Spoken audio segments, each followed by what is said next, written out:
आप देख रहे हैं आपके साथ मैं हूं लावनी विनीत। सत्ता का महासंग्राम बहुत दिलचस्प होता जा रहा है। दिलचस्प इसलिए क्योंकि पहले फेज का चुनाव होने में अब महज ही कुछ दिन बाकी रह गए हैं। 10 फरवरी पहले चरण का चुनावी दांव लग जाएगा। 58 सीटें हैं पश्चिमी उत्तर प्रदेश की, और पश्चिमी उत्तर प्रदेश में जिस तरीके से जाट मुस्लिम गठबंधन को लेकर समाजवादी पार्टी आगे बढ़ी है, उसी गठबंधन पर भारतीय जनता पार्टी एक के बाद एक प्रहार कर रही है। प्रहार में धार है, राजनीति को आधार देने की कोशिश है, लेकिन इन सब के बीच बयान में सवाल जवाब के बीच में वो बातें भी निकलकर सामने आ रही हैं जो इतिहास में ये बताती रही हैं कि उत्तर प्रदेश का पश्चिमी इलाका दंगों का दंश भी झेल चुका है।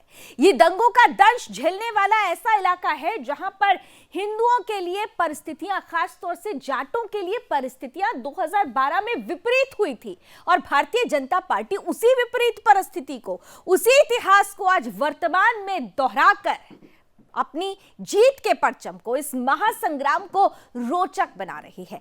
लगातार मुख्यमंत्री योगी आदित्यनाथ की तरफ से अखिलेश यादव और जयंत चौधरी की जोड़ी को घेरने की कोशिश हो रही है। एक तरफ मुस्लिम जाट गठबंधन है, तो दूसरी तरफ इसी गठबंधन में खास तौर से जाटों को अपने पक्ष में करने के लिए भारतीय जनता पार्टी के तमाम दिग्गज अपने बयान के ताकतों से इस पूरे हिस्से को अपनी तरफ करने की कोशिश कर रहे हैं, क्योंकि 2017 में 58 में से 53 सीटों पर कमल का फूल खिला था। इस बार वही परिस्थिति दोहरानी है, और इसीलिए इतिहास की उन बातों को याद दिलाया जा रहा है जो कहीं ना कहीं से जाटों के लिए मुसीबत बनकर आई थी।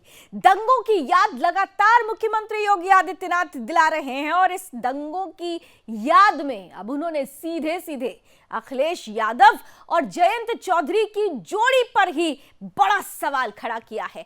आज उसी सवाल पर हम सीधे जनता की राय पूछेंगे, लेकिन उससे पहले देखिए कि मुख्यमंत्री योगी आदित्यनाथ ने किस तरीके से अखिलेश और जयंत चौधरी को लिया है आड़े हाथों। ये जो दो लड़कों की जोड़ी आई है ना गठबंधन का, एक लखनऊ में बैठता, एक दिल्ली में, ये दंगाइयों की जोड़ी है। ये अच्छा नहीं करता है। जब दंगा हो रहा था ना, तो लखनऊ वाला लड़का उस समय क्या कर रहा था? तमाशा देख रहा था। जब किसान मारे जा रहे थे, हिंदू नौजवान मारे जा रहे थे, जाटों के, दलितों के, गरीबों के मकान उजाड़े जा रहे थे, व्यापारियों के प्रतिष्ठान जलाए जा रहे थे, लखनऊ वाला लड़का मुख्यमंत्री था, तमाशा देख रहा था, हंस रहा था, दंगाइयों को बुला बुला करके उनको सम्मान कर रहा था, और प्रशासन थोड़ा कार्रवाई करने के लिए जाता था तो उनको सस्पेंड कर देता था। और दिल्ली वाला दिल्ली में बैठ करके हंस रहा था। तब उनकी जाटों के प्रति संवेदना नहीं जगी थी, तब जातीय संवेदना नहीं जगी थी। तो जातीय संवेदना की बात मुख्यमंत्री योगी आदित्यनाथ कर रहे हैं और सीधा सीधा बड़ा आरोप लगा रहे हैं। अब उस परिस्थिति में पश्चिम उत्तर प्रदेश, अगर देखें थोड़ा सा यहाँ की अगर जातीय समीकरण को समझा रहा है, तो ये तो स्पष्ट है कि यहाँ पर उत्तर प्रदेश में, पश्चिम उत्तर प्रदेश में अकेले 17 से 20% जाट हैं जिनको अपने पक्ष में करने के लिए लगातार भारतीय जनता पार्टी कवायद कर रही है। लेकिन जयंत चौधरी कह चुके हैं कि भाई देखिए, हम चवन्नी नहीं है।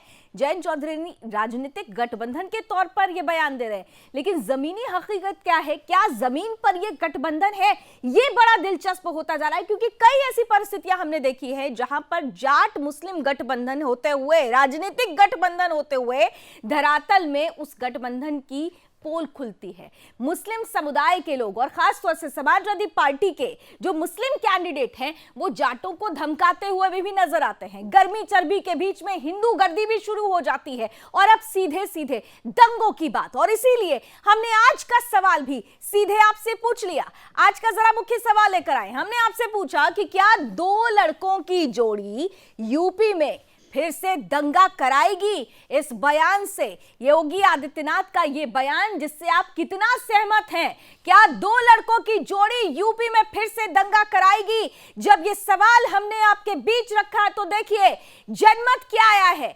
जनमत हमारे सामने है। 82% लोगों को योगी आदित्यनाथ की बात पर भरोसा है और हां कह रहे हैं इस पर। 15% इससे सहमत नहीं है, 3% को पता नहीं, लेकिन इतना जरूर है 82% इस बात पर अगर हामी भरते हैं कि दो लड़कों की जोड़ी वाल दंगा कराएगी। ये बयान योगी आदित्यनाथ ने उस इतिहास की याद दिलाई है, तो निश्चित रूप से ये समाजवादी पार्टी के लिए थोड़ा मुश्किलों भरा हो रहा है।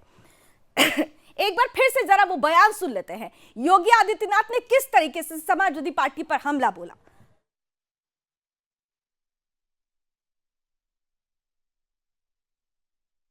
ये जो दो लड़कों की जोड़ी आई है ना गठबंधन का, एक लखनऊ में बैठता है, एक दिल्ली में, ये दंगाइयों की जोड़ी है।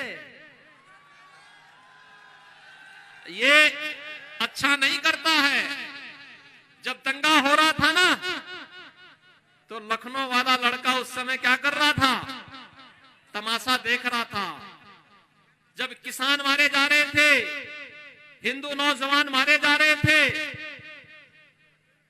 जाटों के, दलितों के, गरीबों के मकान उजाड़े जा रहे थे, व्यापारियों के प्रतिष्ठान जलाए जा रहे थे, लखनऊ वाला लड़का मुख्यमंत्री था, तमाशा देख रहा था, हंस रहा था, दंगाइयों को बुला बुला करके उनको सम्मान कर रहा था, और प्रशासन थोड़ा कार्रवाई करने के लिए जाता था तो उनको सस्पेंड कर देता था। और दिल्ली वाला दिल्ली में बैठ करके हंस रहा था। तब उनकी जाटों के प्रति संवेदना नहीं जगी थी, तब जातीय संवेदना नहीं जगी थी। और आइए इसी के साथ हम चर्चा की शुरुआत कर लेते हैं। तीन खास मेहमान इस वक्त आज हमारे साथ फिर से जुड़ रहे हैं। यूपी से हमारे साथ जुड़ रहे हैं ब्यूरो चीफ रजत मिश्रा, जो ग्राउंड रियलिटी को बताएंगे कि आखिर इस बयान के कितने मायने निकाले जा रहे हैं, क्या कुछ असर हो रहा है। खासतौर से हमारे साथ आज भारतीय जनता पार्टी का पक्ष रखने के लिए हरिगढ़ से, हरिगढ़ हम बोलते हैं आपके लिए अलीगढ़, याद रख लीजिएगा, हरिगढ़ से विधायक हैं अनिल पराशर साहब। अनिल जी जुड़ रहे हैं और साथ ही साथ कपिल श्रीवास्तव जी को आप देख रहे हैं स्क्रीन पर, समाजवादी प्रवक्ता हैं। आप सभी का बहुत बहुत स्वागत। और सबसे पहले, क्योंकि हम रजत, ये हमारे कार्यक्रम की औपचारिकता है कि हम पोल के माध्यम से लोगों की राय पहुंचाते हैं अपने आज के मेहमानों तक भी और तमाम उन लोगों तक जो देख रहे हैं कि उत्तर प्रदेश में क्या हो रहा है। बड़ा सवाल यह है कि दंगों की याद दिलाकर दो लड़कों की जोड़ी पर प्रहार करके क्या भारतीय जनता पार्टी के जो अभियान की ताकत है उसको बल मिल रहा है? ग्राउंड क्या कहता है? पश्चिम उत्तर प्रदेश की बात है, क्योंकि भारतीय जनता पार्टी जो परसेप्शन सेट करना चाह रही है पश्चिमी उत्तर प्रदेश में, उस परसेप्शन के ऊपर लगातार काम कर रही है कि पश्चिमी उत्तर प्रदेश की जो इतिहास रहा है पश्चिमी उत्तर प्रदेश का, वो दंगों का रहा है। वहां पर तमाम तरीके की सांप्रदायिक हिंसाएं होती रही हैं और उन सब के पीछे समाजवादी पार्टी रही है। ये जो perception Bharatiya Janata party set करना चाह रही है उसी को मजबूत कर रहे हैं योगी आदित्यनाथ। और ये समाजवादी पार्टी के लिए एक बड़ा चैलेंज भी है, क्योंकि अगर भारतीय जनता पार्टी ये परसेप्शन सेट करने में कामयाब हो गई तो निश्चित तौर पर समाजवादी पार्टी को बड़ा नुकसान होगा। अखिलेश यादव का जो इतिहास रहा है गठबंधनों का, उसके ऊपर लगातार भारतीय जनता पार्टी हमलावर हो रही है, चाहे वो राहुल गांधी के साथ रहा हो, चाहे वो अपनी सबसे बड़ी प्रतिद्वंदी मायावती के साथ रहा हो, और अभी तीसरा गठबंधन है।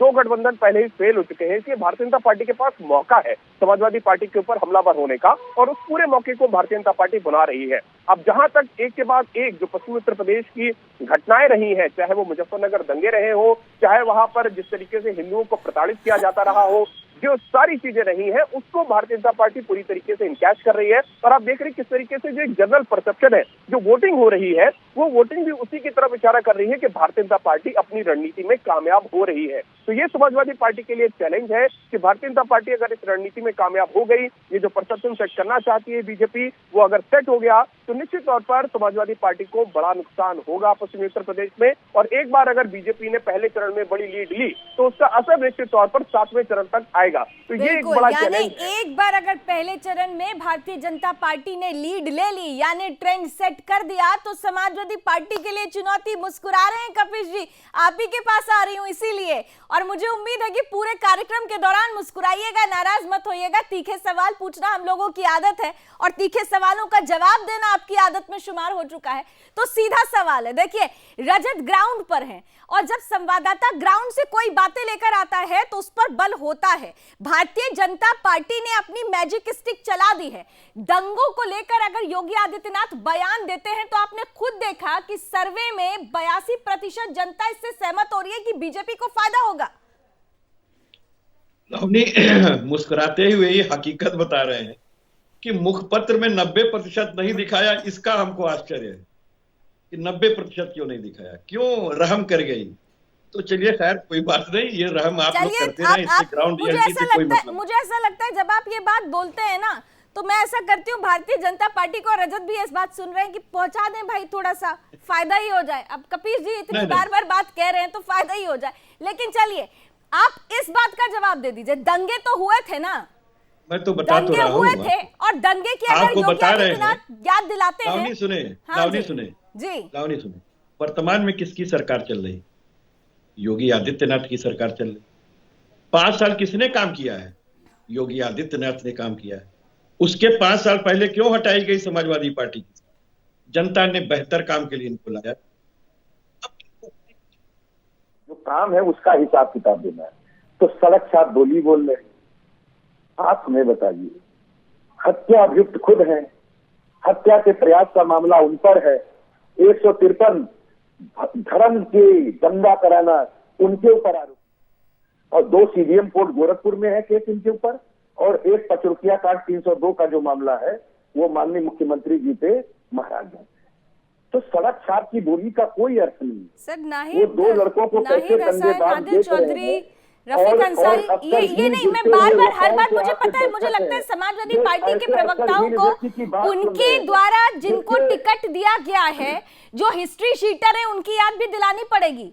आज अगर ऐसा नहीं है तो फिर आपके नाहिद हसन के चेले को क्यों कहना पड़ता है कि 1 मिनट में गड़बड़ी हो जाएगी, हम भूसा भर देंगे, माफ कीजिएगा, ऐसे जैसे शब्द इस्तेमाल होते हैं। हिंदू गर्दी तो घूम ही रहा है इस तरीके से फिजाओं में। जो सड़क साफ अपने बयान दिए हैं, ये किसी मुख्यमंत्री के मुखार बिंदु से सुशोभित नहीं होते।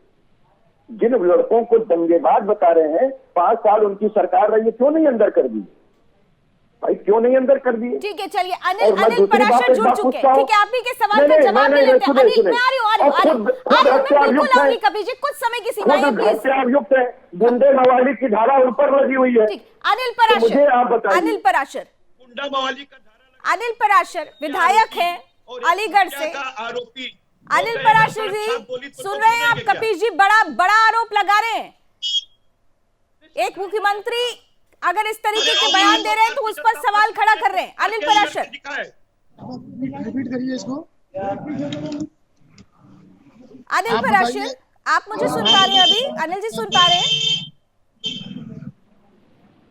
अनिल जी सुन पा रहे हैं आप मुझे? शायद अनिल जी तक मेरी आवाज नहीं जा रही। पैनल जरा क्लियर करें, जरा क्लियर करें। कपिश जी आप ही के पास आते हुए, ठीक है, आप तमाम आरोप लगा रहे हैं, उस आरोप का जवाब अनिल जी देंगे, उन तक मेरी आवाज नहीं पहुंच रही है, उनसे हम लेते हैं इसका जवाब। लेकिन इतना तो तय है ना, इतना तो तय है कि दंगे हुए थे, दंगे में हिंदुओं को प्रताड़ित किया गया था, इसको झुटला देंगे आप? उनको छोड़ दीजिए ना, आपका मुखपत्र ही काफी है, आप पूछिए ना हमसे, हम तो सब जवाब के जवाब देंगे। आपकी ख्वाहिश पूरी कर रही हूँ ना, मैं पूछ तो रही हूँ। दंगे हुए थे ना, हम और आप संवाद कर रहे हैं ना, दंगे में हिंदुओं को प्रताड़ित किया था ना, हिंदुओं को ही तो मार दिया गया था, विक्टिम को ही कल्प्रिट बना दिया था ना, जो पीड़ित थे उसको दोषी बना दिया था। मुखपत्र ने पूछ लिया, चलिए जवाब दे दीजिए। बोलने दो जी। हम एक बात कह रहे हैं, लावनी एक बात कह रहे हैं कि भारतीय जनता पार्टी के मुखपत्र पर हम बैठे हैं तो ये सोच के ही तो बैठे होंगे कि हमको 4-5 प्रवक्ता इकट्ठे लावनी की से बात करनी पड़ेगी। तो मैं एक चीज बहुत अच्छा आप काम कर रहे हैं। राष्ट्र की अगर बात कर ली तो मुखपत्र हो जाते हैं। चलिए खैर, मुझे आदत होगी। चलिए ठीक है, आप खुश होइए, मेरी बात का जवाब दीजिए, मेरी बात का जवाब दीजिए। दंगे हुए थे या नहीं हुए थे? दंगे में आपको राष्ट्र दिखाता। कपिश जी, गोधरे के दंगे में आपको राष्ट्र दिखा था। उत्तर प्रदेश में आइए ना, आप कहाँ गुजरात पहुंच रहे हैं? पहले उत्तर प्रदेश की बात करिए। देश से बाहर है क्या? आपसे जब उत्तर प्रदेश की बात करी जाती है तो आप इधर उधर क्यों जाते हैं? आपसे जब नाहिद हसन की बात करती हूँ, रफीक अंसारी की बात करती हूँ, आदिल चौधरी की बात करती हूँ, तो आपके पास जवाब नहीं होता है। आप उत्तर प्रदेश की बात करिए। लावनी क्या भारत से दूर है क्या? नहीं, भारत से दूर नहीं है, लेकिन उत्तर प्रदेश में प्रधानमंत्री हत्या आरोपी है कि नहीं है? मुजफ्फरनगर भी तो भारत में ही है ना। आप इससे क्यों जाकिरा भाग रहे का हैं? आज विवाद सुप्रीम कोर्ट में है। मुजफ्फरनगर से क्यों भाग रहे हैं? क्यों डिफेंड कर रहे हैं? हुआ 3 महीने तक अटल बिहारी वाजपेयी जाके इसी मोदी जी को समझाए थे कि राजधर्म का पालन करो, राजधर्म का पालन। राजधर्म का पालन करते हुए आप लोगों ने कार सेवकों पर गोलियां चलवा दी थी, राम भक्तों पर गोलियां चलवा दी थी। आपके मुख से ये राजधर्म अच्छा नहीं लगता कपिश जी। अनिल पराशर जी, ठीक है अनिल जी, न्यूज को नहीं दिखती अनिल है। जी सुन पा रहे हैं अभी आप मुझे?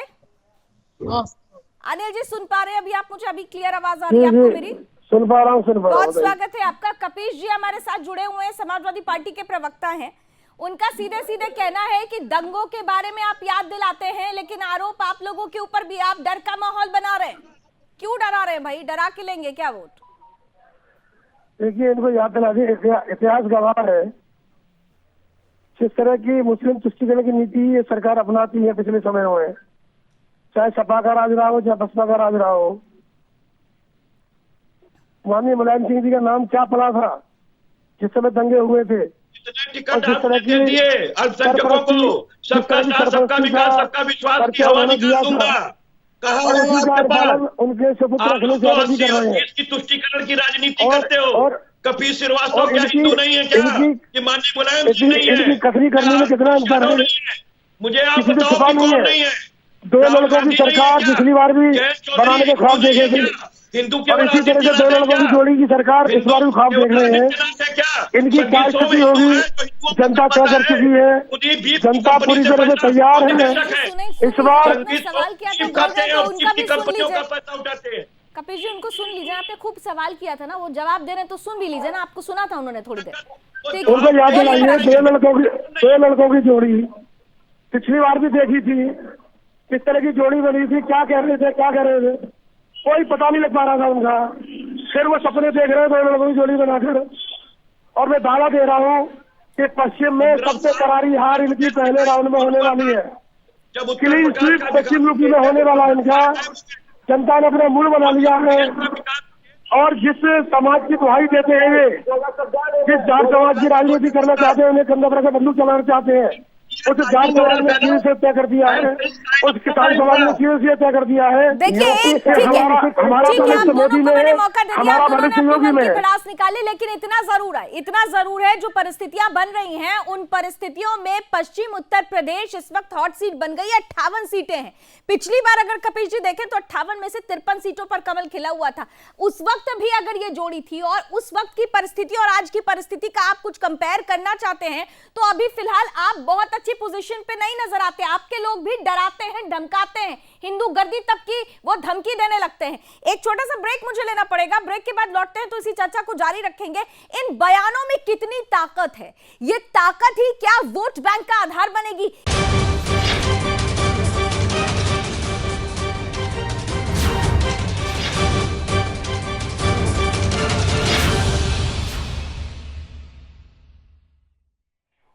तो सत्ता का महासंग्राम जारी है, और जारी है बयानों की ताकत कितनी धार देगी इस बार राजनीति को।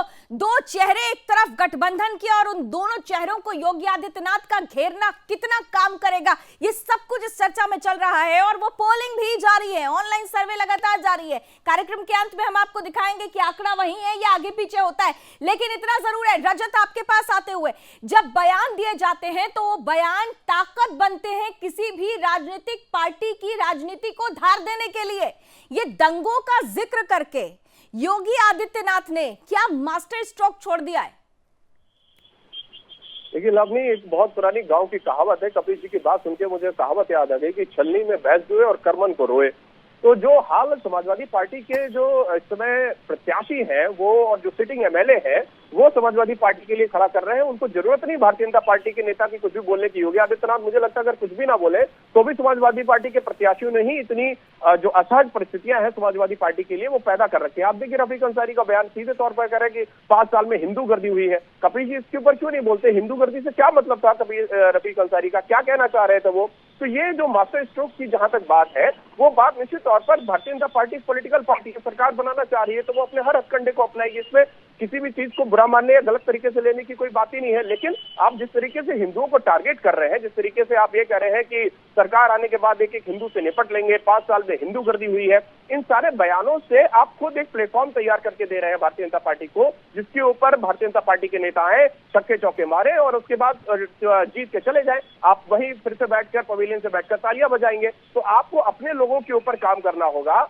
अखिलेश यादव ने जो चौसर बिछाई, जिस तरीके से गठबंधन किया, निश्चित तौर पर अखिलेश यादव ने बहुत मेहनत करी। पिछले आप देखिए जब उन्होंने रथ यात्राएं निकाली थी, बहुत बड़ा जन सैलाब उनके साथ जुड़ा था। लेकिन उन्होंने जब सिलेक्शन किया, जो टीम सिलेक्ट करी चुनाव में उतारने के लिए, उस टीम में उन जिन चेहरों को उतारा, उन चेहरों ने आके पूरी जो फील्ड है, जो पिच है, वो खोद के रख दी। तो रफीक अंसारी और बाकी जो लोग हैं वो समाजवादी पार्टी के लिए बड़ा चैलेंज है। निश्चित तौर पर भारतीय जनता पार्टी मुजफ्फरनगर दंगों को उठाकर, सांप्रदायिक हिंसा को उठाकर, लॉ एंड ऑर्डर की बात करके, दुर्गा शक्ति नागपाल का केस कपिल जी को याद होगा, तो तमाम ऐसी घटनाएं हुई हैं आपके कार्यकाल में जिनको वो याद कराते, तो गलत क्या है? आपको उस समय उन सारी चीजों को सुधारना चाहिए था। अब आपने जो अपनी टीम उतारी है वो टीम आपको खुद ही हराने के लिए खेल रही है। तो आप पहले अपने घर की चीजों को सही करने की जगह बाहर के लोगों के ऊपर आरोप लगा रहे हैं। तो ये एक बड़ी समस्या है अखिलेश यादव के लिए। समाजवादी पार्टी ने जिस टीम को उतार कर जीत का लक्ष्य रखा है, अगर वही टीम ही गड्ढा खोद रही हो, यानी कातिल भी तू मुंसिफ भी तू वाली परिस्थिति बन रही हो, तो समाजवादी पार्टी किस बिहाफ पर ये कह रही है कि आने वाला वक्त समाजवादियों का वक्त है?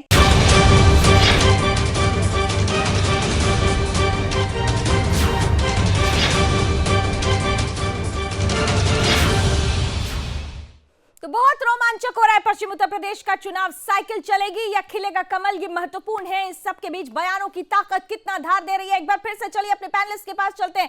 कपिश, आपके पास आते हुए सीधे आपने सुना, देखिए आपके ही अपने आपके लिए गड्ढा खोद रहे हैं।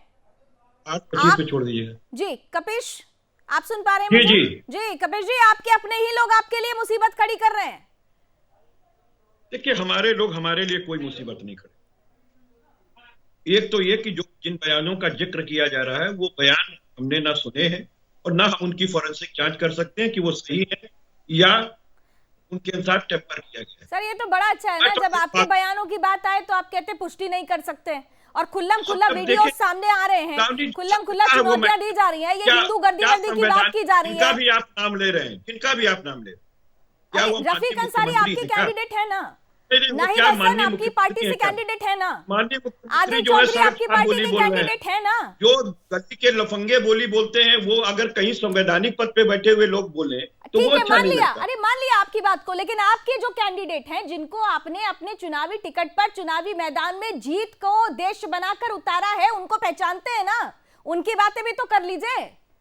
नहीं तो हमने उनका कुछ बयान देखा नहीं है। अच्छा। और हमने उनका फॉरेंसिक कोई जांच की हुई है। अच्छा, अब उनका पार्टी का उससे कोई लेना देना नहीं।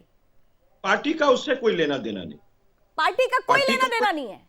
कोई उस बयान को हमने जब सुना ही नहीं, हमने हमारे पास उसका फॉरेंसिक है नहीं। पार्टी को हिंदुओं का वोट नहीं चाहिए। हमने कोई बयान दिया नहीं और भाजपा की आईटी सेल ने लगा दिया बना करके, तो उसके लिए क्या किया जा सकता है? वो बयान हम तो शुरू से खारिज कर रहे हैं। कम से कम झूठ भी बोलिए तो कम से कम नाप तोल के बोलिए ना, प्रत्यक्ष को प्रमाण की जरूरत नहीं होती। कपिश जी, आप लोगों की यही बातें आप लोगों को ले डूबेंगी। ये भी तो देखिए, दुनिया देश देख रहा है, पश्चिम उत्तर प्रदेश का जाट ये देख रहा है। भाजपा के मुखपत्र को चिंता करने की आवश्यकता नहीं है। अरे सर, हम चिंता नहीं करते हैं, आप अपनी चिंता करिए। हम तो राष्ट्र के मुखपत्र हैं। आप भले ही भाजपा का मुखपत्र बोलिए, आपको इससे खुशी मिलती है तो मिलती रहे। तो हम तो आपसे सवाल पूछेंगे राष्ट्र को आधार बनाकर, और हम आपसे सवाल पूछेंगे कि आप रफीक अंसारी की बात को, नाहिद हसन के चेले की बात को, आदिल चौधरी की बात को कहते हैं कि भाई फॉरेंसिक जांच नहीं है, यानी आप खुलकर झूठ बोलेंगे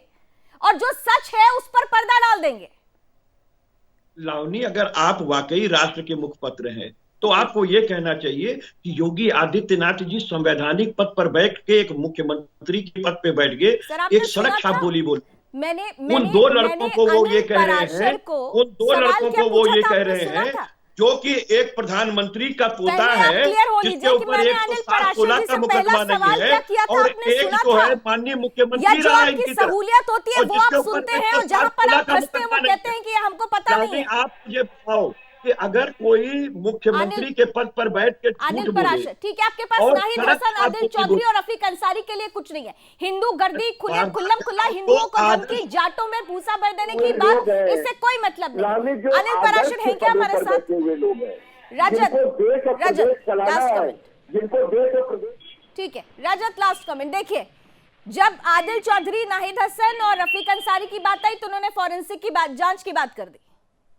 रजत, तो देखिए, समाजवादी पार्टी हर बार अपना सेफ जोन तलाशती है और उस सेफ जोन में जाने के बाद वहीं पर वो खेलना पसंद करते हैं, खुलकर सामने आने की कोशिश नहीं करते। अब अगर फॉरेंसिक की बात होगी तो अमिताभ ठाकुर के लिए भी बात उठनी चाहिए, कबीर जी को वो बात भी करनी चाहिए जो मुलायम सिंह यादव ने वॉइस सैंपल ही देने से मना कर दिया था। मुलायम सिंह यादव ने खुलकर धमकी दी थी ना अमिताभ ठाकुर को और बोला था कि सुधर जाओ, तो वो बयान भी याद करना चाहिए कबीर जी को। लेकिन फिलहाल चूंकि अभी चुनाव का समय है और चुनाव के समय में ये सारे जो बयान है ये आते रहते हैं, इनको आप किसी सिद्धांतिक तौर पर नहीं दे सकते, चाहे वो लेकिन इतना जरूर है कि इन बयानों की ताकत ही राजनीति को धार दे रही है। थैंक यू सो मच आप सभी का हमारे साथ जुड़ने के लिए। कार्यक्रम का अंत है, इसलिए हम जरा चलते चलते जल्दी से पोल देख लेते हैं, कांटे वहीं पर है या फिर हिला, क्योंकि दंगों का बयान जिस तरीके से योगी आदित्यनाथ ने दिया है उसका क्या असर पड़ेगा। हमने पूछा क्या दो लड़कों की जोड़ी यूपी में फिर से दंगा कराएगी? इस सवाल के जवाब में जनमत 82% कहता है हाँ, यानी योगी के बयान से 82% जनता सहमत है।